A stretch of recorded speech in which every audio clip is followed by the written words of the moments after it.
Today is December 23rd, 1996. The survivor on my right is Betty Robbins. Okay, my name is Betty Robbins, Bertha Abramson, I was known as before I was married. I was born in Kavala, Greece, which is near Thessalonica, near the Turkish border. We had a very thriving Jewish community as far as I remember, or my parents always talking about it. I left when I was a little over 4 years old. My parents came to visit my aunt, my father's sister. And during the war and the pogroms, they decided to stay in Kavala. They originally came from Odessa, from Russia. They stayed in Kavala. My father was a wonderful baker, and he opened up a cafe where he had a regular cafe with the most wonderful pastries and challah on Shabbos. In 1928, the end of 28, I believe, I was a little over 4.5, my mother's brothers from Russia decided to go to Danzig, my uncle, and opened up a restaurant in Sopot, in Danzig, which is now called Gdańsk. So my parents figured it's a very good living. He told them that it was a big Jewish community in Danzig and Sopot, and they decided to move to Danzig, the usual wandering Jew. I remember when we got there, my earliest recollection was we went to shul. I must have been maybe 6. How did you get there? Do you? Well, I heard my father. I mean, I don't remember being on a boat, but I imagine that's the only way we got. I think from Kavala they must have gone to Athens, and from there must have taken a boat somewhere along the line to go somewhere, and we wound up in Gdańsk and Danzig. Danzig was a big seaport, even at that time. So we must have traveled by boat.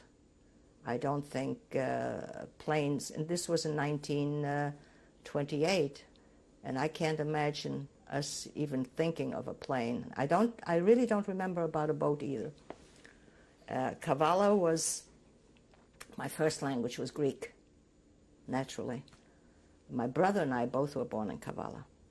We wound up in Gdańsk and Danzig, and my father went in with my uncle as a silent partner in a restaurant which became very well known later on as Natan's Own Restaurant. You went back to Europe? I went back to Europe.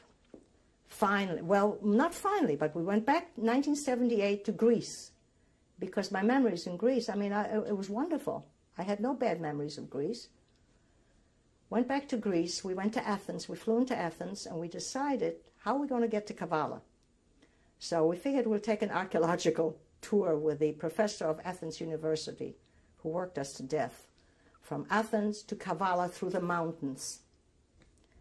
Because I knew Kavala was a sea level, but coming in from the mountains, it's the most glorious look, because I have a picture of my mother and father and those years of Kavala. And that's what I wanted to see coming from the roads, from the mountain. It was very steep, going all over the place. I wanted to see Kavala in the distance, and I did.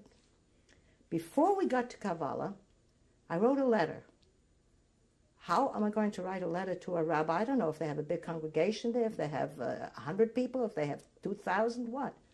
And I addressed it as the chief rabbi of Kavala, Greece. Well, when I got there, believe it or not, and I told the professor of Athens what our aim was and what my background was, and then Kavala. He said he will take me to the place and to the store, and I will contact he will contact, because they speak Ladino or Greek, and contact the man who is the head of the Jewish community. He's talking to the Jewish community, I figured it's got to be a Rov, an old rabbi. It wasn't. It was a businessman. They only have 6 Jews that came back.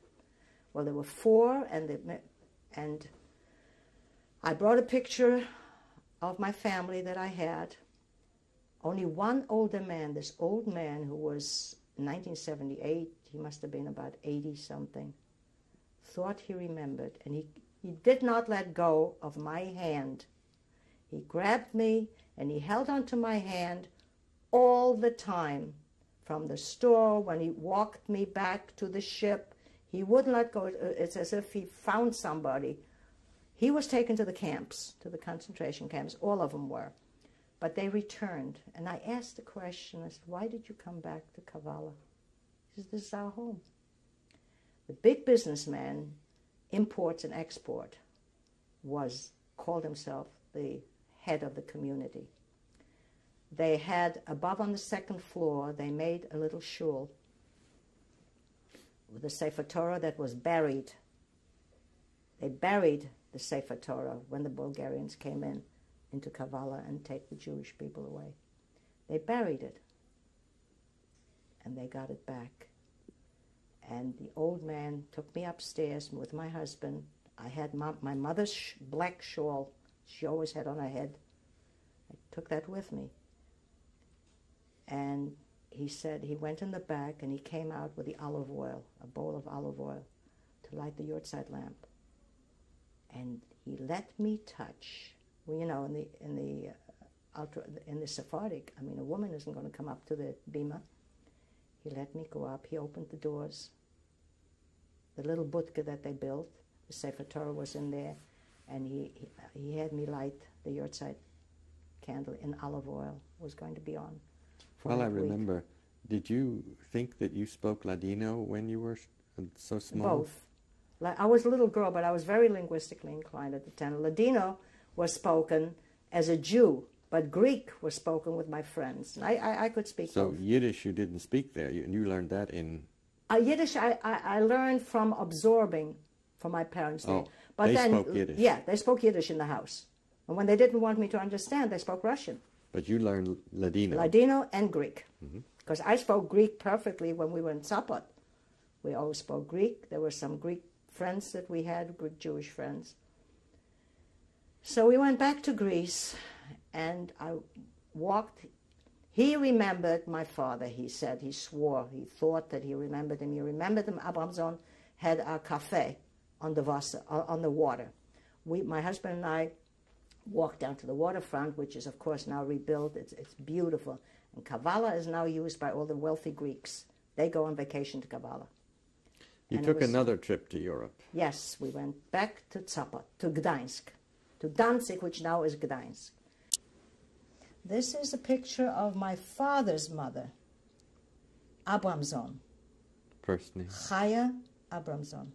And where was this taken? Also in Odessa. The whole family that came from Russia. Any idea of the time? No, Okay. none whatsoever. Okay. But I know all the grandparents were dead when I was born.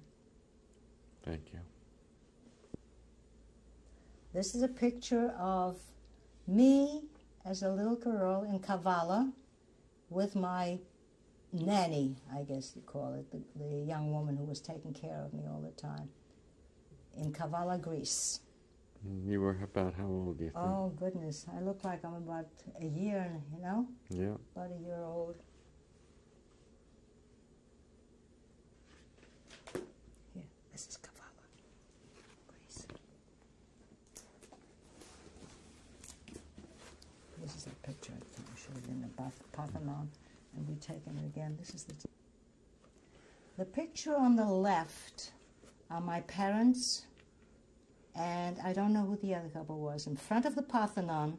When? Must have been in 1914.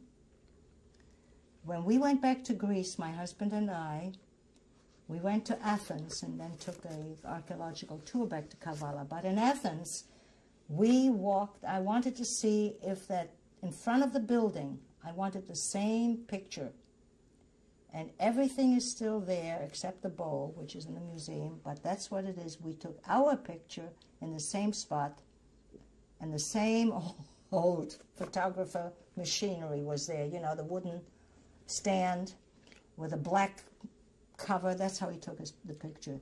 He was not there. He was a sick man. Somebody else was taking the pictures, but they used the same camera. When was that you In returned? 1978, 1970.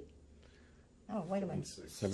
1976. That's right. That was 2 years before 1976, Thank you. right.